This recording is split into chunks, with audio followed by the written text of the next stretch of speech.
सबरी ने देखा सपनवा कि आज राम आई हैं अंगनवा। सबरी ने देखा सपनवा कि आज राम आई हैं अंगनवा।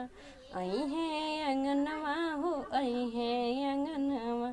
सबरी ने देखा सपनवा कि आज राम आई हैं अंगनवा।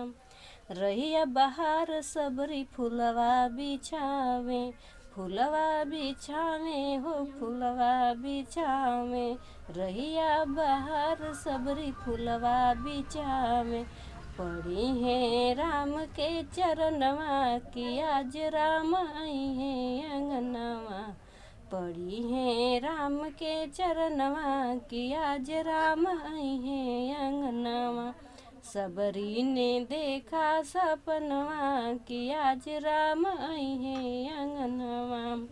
गंगा जमुनवा से जल भरी लावे, जल भरी लावे हो जल भरी लावे। गंगा जमुनवा से जल भरी लावे। धोई बे राम के चरणवा कि आज राम आई हैं अंगनवा। धोई बे राम के चरणवा कि आज राम आई हैं अंगनवा। सबरी ने देखा सपनवा कि आज राम आई हैं अंगनवा।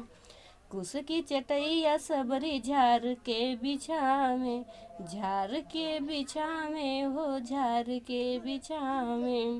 कुश की चटैया सबरी झार के बिछावे। मरी है राम जी असनवा कि आज राम आई हैं अंगनवा। मरी है राम जी असनवा कि आज राम आई हैं अंगनवा। सबरी ने देखा सपनवा कि आज राम आई हैं अंगनवा। मीठे मीठे बेर सबरी वन से ले आवे, वन से ले आवे हो वन से ले आवे। मीठे मीठे बेर सबरी वन से ले आवे। करी है राम जी भोजनवा कि आज राम आई हैं अंगनवा। करी है राम जी भोजनवा कि आज राम आई हैं अंगनवा।